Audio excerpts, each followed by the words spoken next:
Good afternoon, all of you. I hope you can hear me clearly and my screen is also visible to you people. So, yesterday we have seen variable types of control charts, right? So, X chart and another one chart, that is a R chart, right? So, we have seen these two types of charts. We have seen the procedure like how to calculate this R bar, how to calculate X bar, right? How to calculate the upper limit, how to calculate the lower limit, that we have seen, right?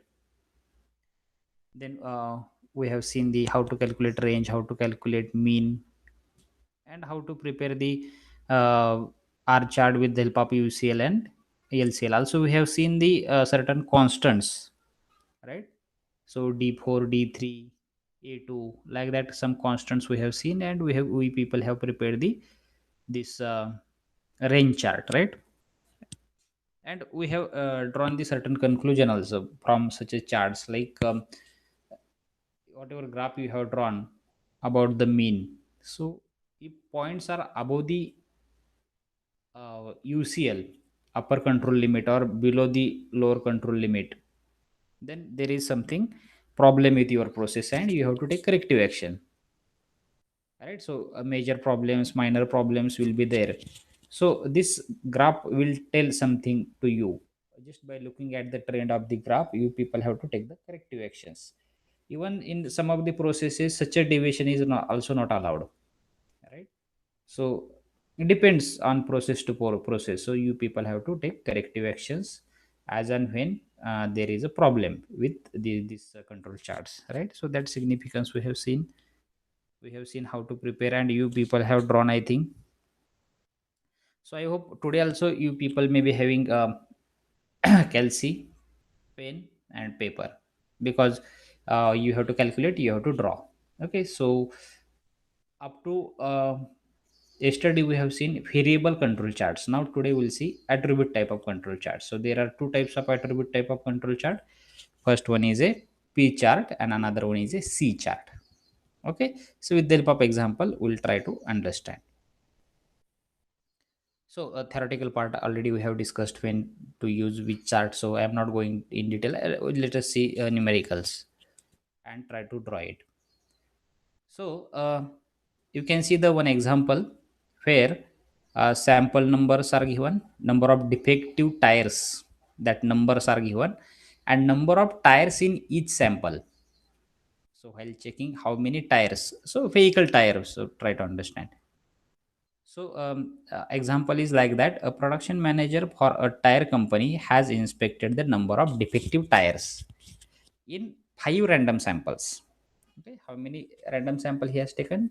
5, and with 20 tires in each sample. So once lot came, he takes 20 and he checked the defective tires in that lot, 20 tires lot. Okay, the table below shows the number of defective tires in each sample of 20 tires. Calculate the control limit. Obviously, once you have control limit, upper control limit and lower control limit, easily you can draw the control chart. So obviously, after calculation of control limits, you people have to draw it. So this is the example of P chart. So let us see sample number, number of defective tires, number of tires in each sample, and proportion defective. So it is very important term in P chart. So I will say how to calculate.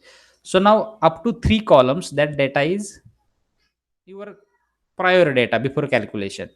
Means maybe by personal observation, maybe by any of the devices which you have used to check the defects. Okay, so in sample one, that production manager has found 3 defects. Second sample, 2 defects. Third sample, 1 defect. Fourth, 2 defects. Fifth number sample, 1 defect. So like that, total 9 defects are there, and total 100 samples he had checked. So what is a proportion defective? It is it is also called as a control limit or P bar. So how to calculate defectives? So whatever defects you found, p chart is made for that. If you remember the theory, right? So p chart is there to calculate proportion defective, how many compounds are defective. So for that purpose it is there. So I hope you remember this. So how to calculate that proportion defective, or p bar or cl? For every component, first you have to calculate proportion defective. So number of defective tires divided by number of tires in each sample. 3 divided by 20. How much it is? 0.15, right? Then in second, proportion defective, 2 divided by 20. 0.10 is a proportion defective. Just you can say ratio. Just they have calculated the factors of defects.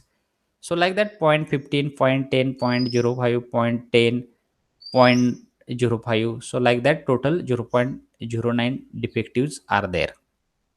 So now how to calculate control limit? Defectives divided by total inspected component. Right? So total defective, how many total defectives are there? Defects are there. Total 9 defects are there, right? And below that, total inspected. How many components inspected there by inspector, production manager? 100. So what is the control limit here? 0.09. Getting? So now, what is the standard deviation here? So there is a formula, p bar into 1 minus p bar divided by n. Control p bar is also called as a control limit here in p chart, and n is a number of tires or number of samples, you can say. Number of tires or quantity in each sample, you can say, that is n. So now we found the cl or p bar is a 0.9. So if you put the value of 0.9 in a formula, you will get calculation 0.064. So all calculations has been made here. Just cross verify. Is it true? Now to find out the UCL. So what is the formula? P bar plus Z sigma, right? Z into sigma, and lower limit if you want to calculate, P bar minus Z into sigma. So what is the value of Z which we have taken in all the control chart? That is 3. Okay. And sigma you have found now just by calculation of the square root of whatever formula is given. Sigma p is equal to, right, p bar into 1 minus p bar divided by n and square root of it. So that value is 0.064. Just cross verify. Is it true?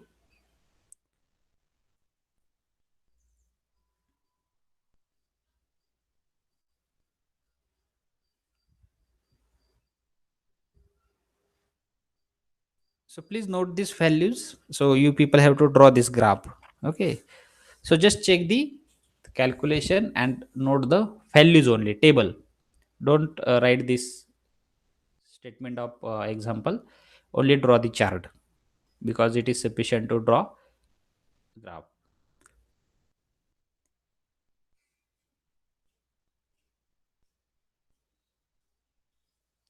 Only you need to remember formulas. Okay. So in every control chart, you may have observed like UCL, LCL, and CL.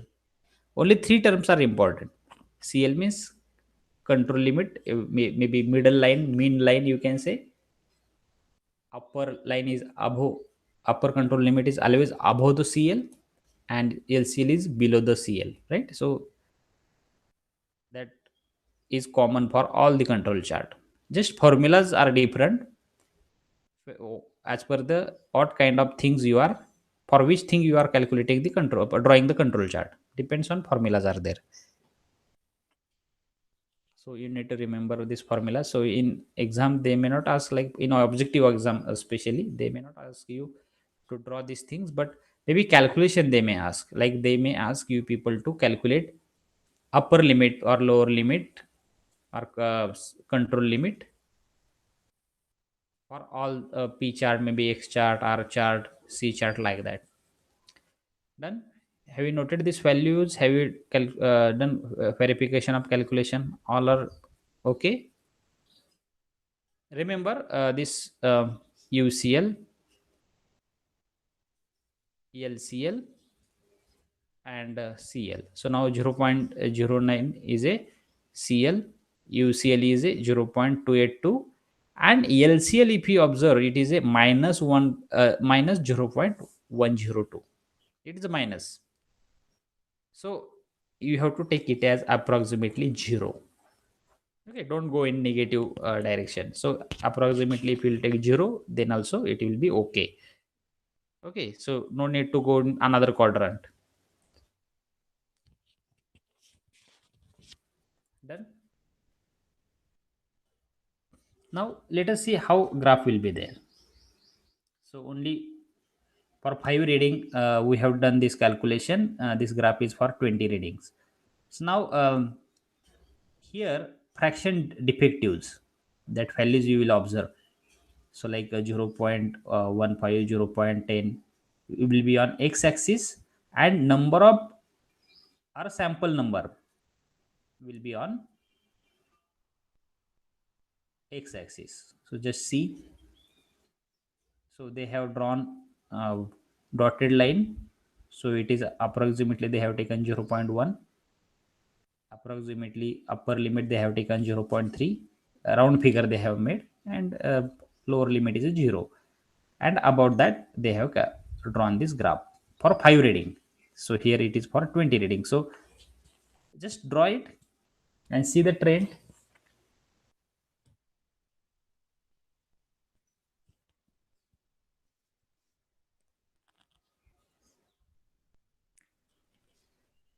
Just draw for sample number 1 to 5 only. On sample number will be on 1 to 5 on x axis, and proportion defective will be on y axis. So and already you have central limit, sorry, control limit, then upper control limit, lower control limit. So take 1 minute and draw this your own graph for only for 5 readings. There are maybe you can take 20, 50 readings also. So this discussion we have made for only 5 readings or 5 samples.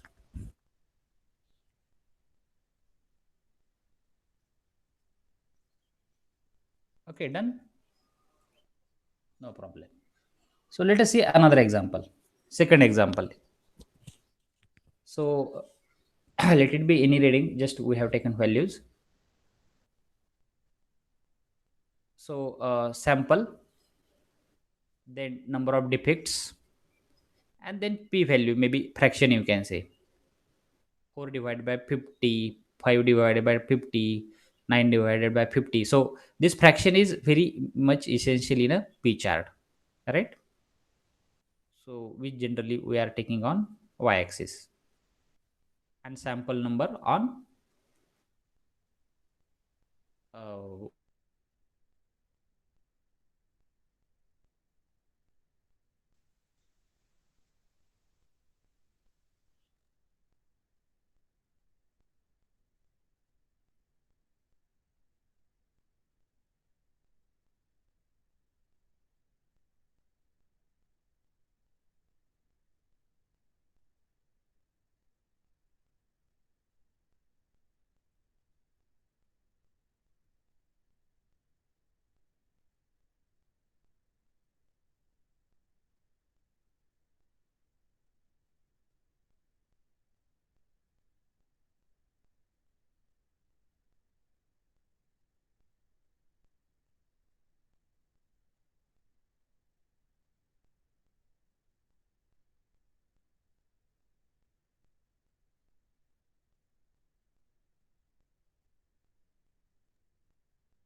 Yes, done.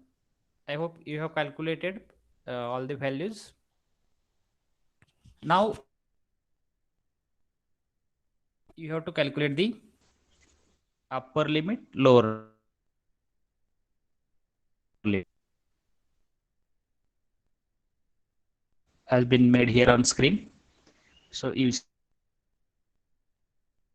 and LCL is a 0.1050.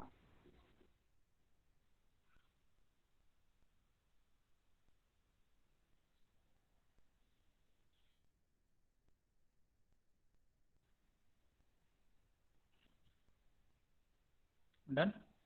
So now I hope you have drawn all the values. So now, can you see the screen?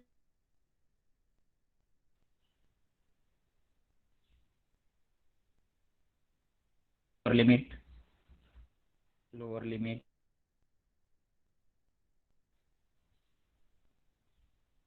So this graph is little larger because it has been done.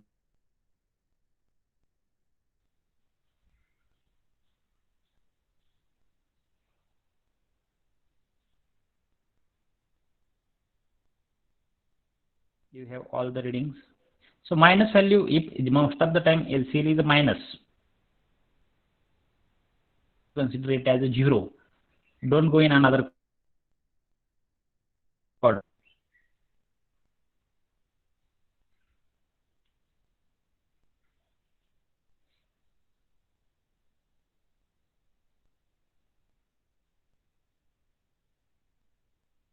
Is it done?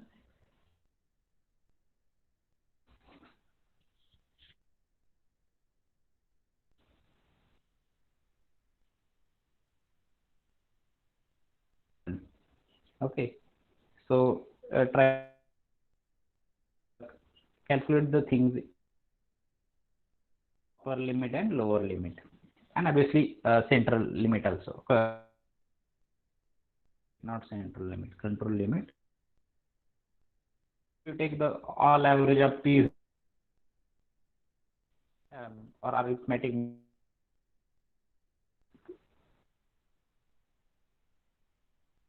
control living.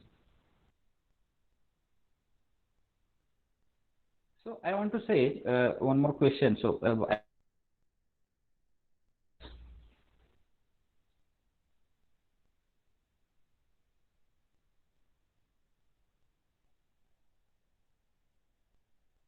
verify the calculation values you have noted.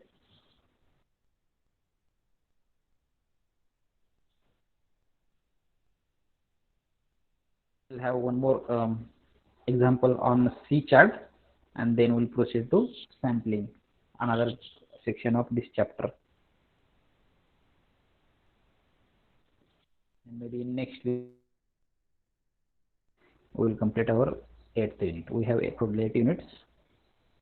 So next week, Monday to Thursday, we will complete our unit number 8, and probably few bits we also will cover there. Okay, so I hope you have drawn it. Now another example related to C chart. Okay, so this is the numerical. Here numerical is related to complaint.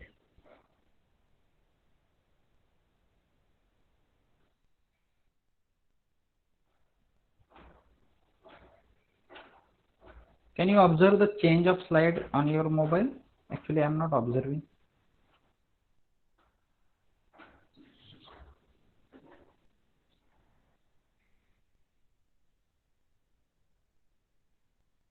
Just a minute, I will leave and rejoin. Let us see what happens.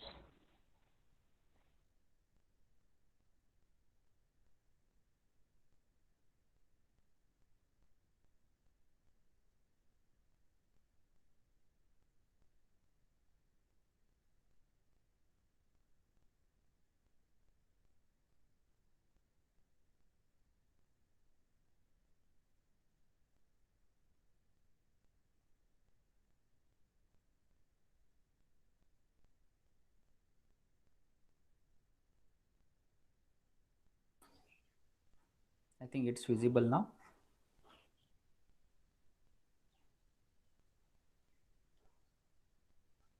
So this is an example. The example is like the number of weekly customer complaints are monitored in a large hotel using a C chart.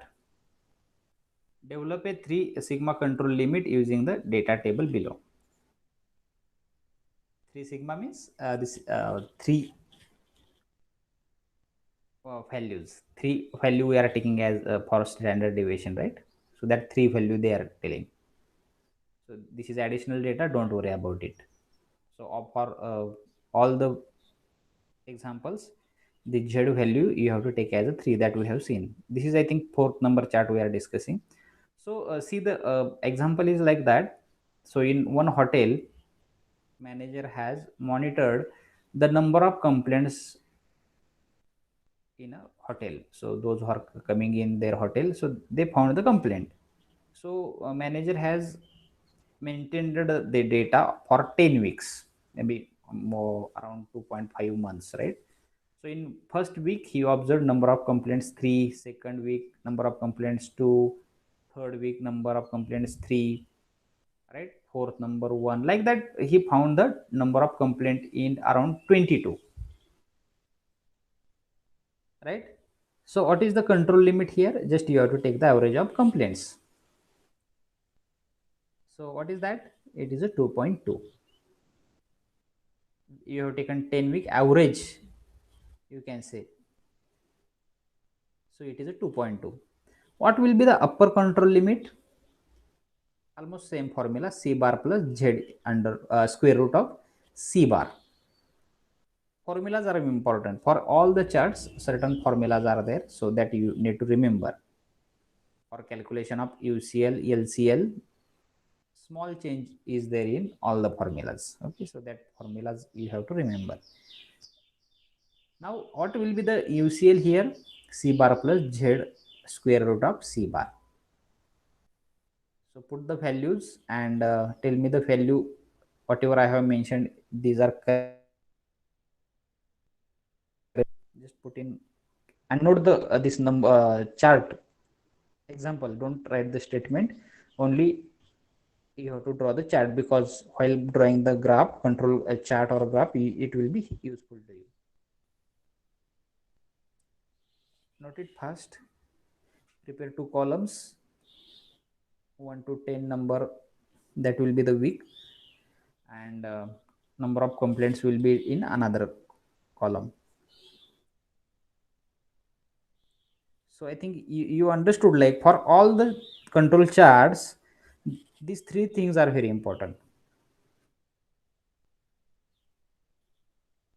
upper control limit, and lower control limit.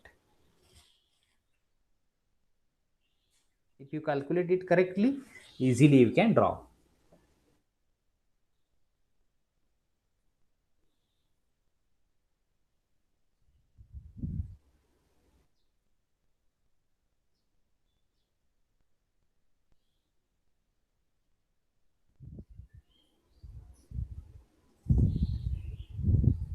Yes, have you noted the values?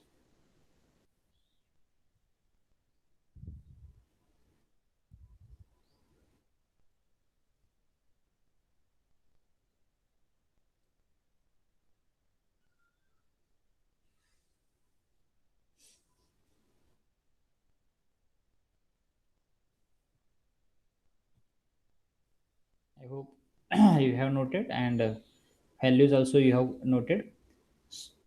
So now this is the graph. Okay, so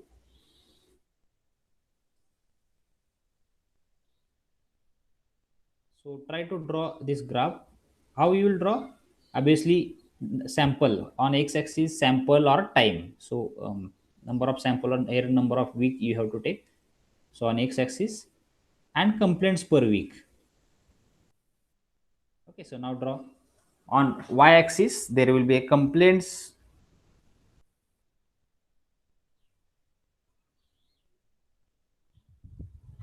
per week, and on x-axis there will be a number of week. So now just try to draw it.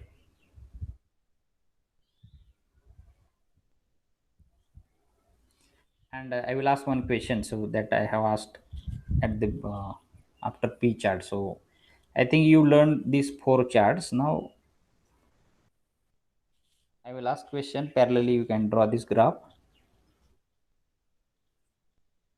Remember, all of you, you people have to upload these graphs. Whenever I will give link to you, so draw these graphs. So that way, I am taking only one example. That way, it is not complicated. So we will not spend much more time to. Already we understood theory. We are solving one example, so it's sufficient. Now, question is like that. We have seen all four charts. So, fortunately, our any of the reading is not above the control limit or below the control limit. But if it is there, very common question I am asking. So, at least you should answer after this much discussion. So, if any of the point goes above the upper control limit, so what will be your conclusion as a production manager or quality control manager? What will be your conclusion or what will be your corrective action?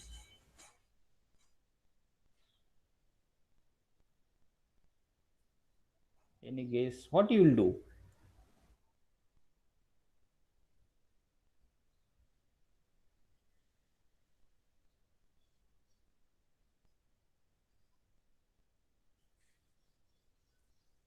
Any guess? Definitely control charts are made for that only.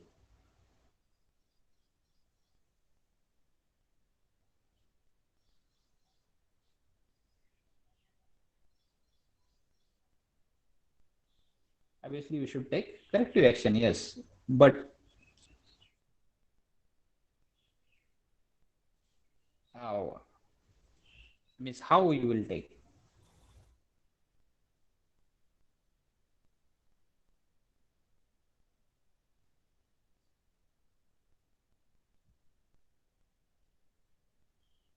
No answer. See this C chart example with the help of that we will see. So this customers making complaint in hotel, and weekly this manager is keeping the record. So if you will observe, like certain waiter who is serving that table always has more complaints. Three, three, three. For example, week number one, he has served that table. Then third number week, fifth number, sixth number, and ninth number. It is a common sense. Like if that waiter is serving on that particular table, always there are more complaints per week. Means after every alternative day, there is one complaint. So you will understand after 10 week at least. It is a common sense you can say by just looking at the graph. It is expected like zero complaint should be there, but maybe it is happened, right? Or complaint regarding the quality of food. Who is a chef inside that kitchen, right? So immediately you will take the corrective action. What corrective action you will do? Either you will intimate that waiter, you will intimate or inform to that kitchen who is cooking that food, and you have to train that person. Maybe due to lack of skill, it may happen. You have to train. Although you have trained, still that next 11th week also same thing is happened. You will ask that person to leave the organization, right? So you will not tolerate after certain limit. So that may the corrective action, right?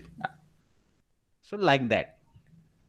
So if it is happening, remaining where places it is not happening. Why only so and so waiter? There are more complaints. So you have to understand it, okay? And you have to record the things. Can you remember what happens in last month, previous month? Can you remember? त्या आठवड्यात काय झालं होतं, चौथ्या आठवड्यात काय झालं होतं. So it is quite difficult, but if you preserve the data, if you collect the data and if you draw the chart, then you will understand where is the problem. And if it is going to happen certain time, 100% efficiency is not happen possible in our mechanical engineering. After 1000 job, one job may be defective, it will be okay, right? You will understand one job, two job, the defects may be no problem, but suddenly there are 5 job rejection, 10 job rejection, then you people have to take the corrective action, and some tolerance will be there. You have to neglect the things at certain level. Mistake, one error, no problem, but if it is going beyond that, you have to take corrective action. Getting? So this is the significance of all the charts which we have discussed, like C chart. Okay, so have you drawn it? Take 1 minute and draw the C chart. We'll proceed to another bit.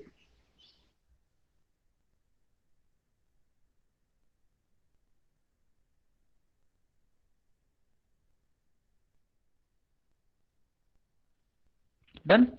So I hope you have seen something trend like this: complaints per week versus week number.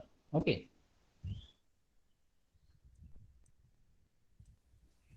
Done. So should we proceed to another bit?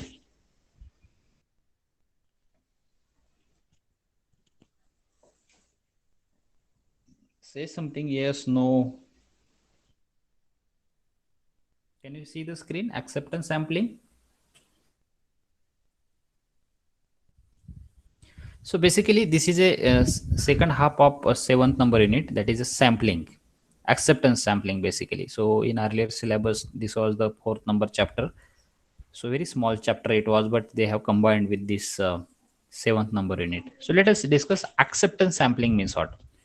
So certain terms are very important in a sampling, like in certain graphs, whatever charts, control charts we have discussed, they have not checked all the components, they have taken certain samples, 20 sample, 50 samples, like that, right?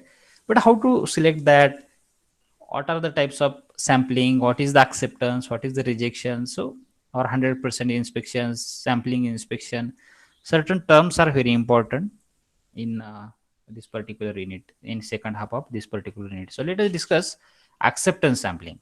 So friends, acceptance sampling, it is a process of evaluating the portion of the product or material in a lot for the purpose of accepting or rejecting the lot. Take example of our mechanical engineering. You people are preparing the thousands of washers. All of us are aware about washers, right? So is it possible to check the thickness, diameter? Is it possible to check each and every component? Wherever there are mass production, and it is very complicated to check the component, nut bolts rivets किती ठिकाणी produce होतात, बरोबर? सगळे तुम्ही check करू शकाल का? Definitely no. So acceptance sampling is important there. You have to make the sampling. Okay. So if you will do the acceptance sampling, then you have to come with one conclusion, like whether component or product or material is accepted or rejected from that particular lot. Suppose there is a one lot came of 1000 component, you will take randomly 20 samples and you will check the quality of it. Only 20 components, and based on that 20 component only, you will decide.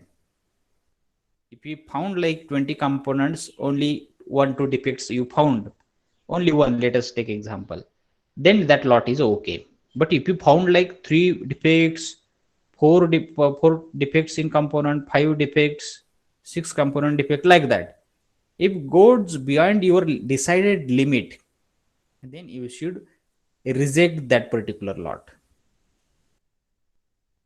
Getting? So Why acceptance sampling is important?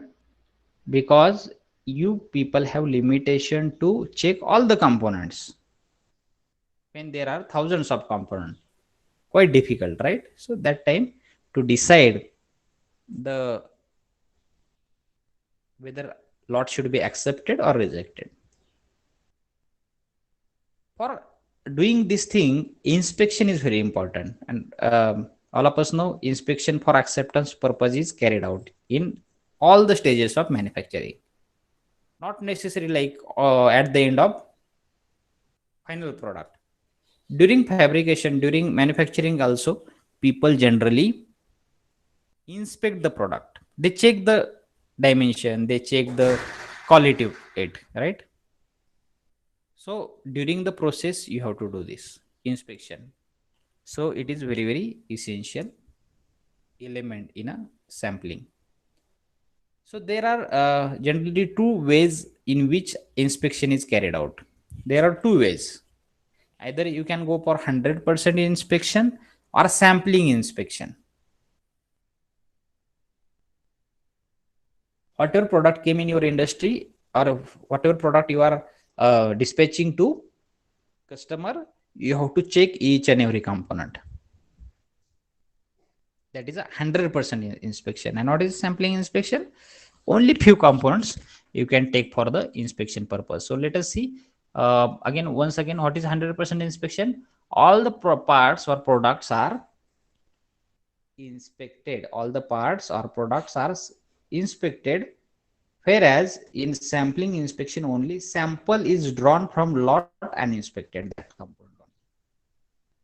100% try to understand, all components are inspected. That is 100% inspection. म्हणजे सगळे compound check करायचे, एक ना एक compound check करायचा. That is 100% inspection. And sampling inspection, only few things you can take from it and only checking that randomly, obviously.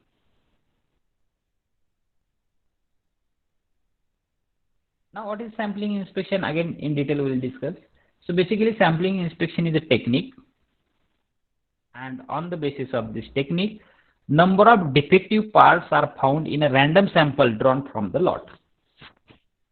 And if the number of defective items does not exceed the predetermined level, the lot is accepted, otherwise it is rejected. You have to decide predetermined level. You have to decide. Suppose 1000 components are there, you have drawn only 20 components, and if in that 20 if you found one defect, it will be okay, sample or that lot will be accepted, otherwise it is rejected. Getting? If it is more than one, it should be rejected. So this is a predetermined level which you are deciding. Getting? So for that purpose, this sampling inspection technique is a very, very important, where you can find out the defects from a random sample. So what is the purpose of it? Purpose is very simple, whether lot is good or lot is bad, that you can decide. Bad lot means you have to reject, you have to send back to your party who has sent to you, and good lot, that you have to accept. Obviously that bad lot, whatever party, he will do rework or he will make scrap, whatever it may be. So but whenever you are you are getting component, if bad lot is there, you have to reject it. If good lot is there, you have to accept it. Then another purpose is to classify the lot according to their acceptability or non-acceptability. Same thing. Suppose you got the 5 lots today. You have taken 20 samples from each and you have checked it. Only out of 5 you got the 3 bags very good, remaining 2 bags are bad, as you have done acceptance sampling, and that limit exceeds the predetermined level. So that classification you can make. Then what are the advantages of sampling plan? Very simple. When you should go for sampling inspection? When you want to check the component by destructive testing. All of You know, all of you understand destructive testing, right? Where you most of the time you break the component to test the things, right? Suppose you got the certain component and you want to test the tensile test of that component, and you are using UTM. You cannot test all the component and you can break the component to check the test. Then what you will use? Out of 1000 component, you take two samples and take the actual testing and check whether it is as per the requirement or not. So whenever destructive testing is necessary to check the component, check the quality, that time you are not having any option rather than sampling inspection. Obviously 100% inspection is impossible, not possible, or not valid also. Then for this sampling inspection, cost and time is quite less, right? So you are testing only few components, so one a person also can check this, so you even within less time. Okay, so few components are there, that's why. Then problem of inspection fatigue is very less, or almost it is eliminated compared to 100% inspection. So it is a huge fatigue that person has to check each and every component. It is quite difficult to that person who is checking it. This less inspection staff is required. Very less inspection staff. Even one person is sufficient to do this. Even unskilled person also handle this thing. Less damage to product. If you try to do 100% inspection, there may be the possibility to damage the product during inspection also, and you have to send back. It may happen. If you started checking each and everything, most of the time you need to fix the job, you need to hold the job. During handling or during movement of component from one place to another place, there may be chances of damage, and that may be the rejected product again. So that thing you can reduce, and positive pressure will be there on quality improvement from party side.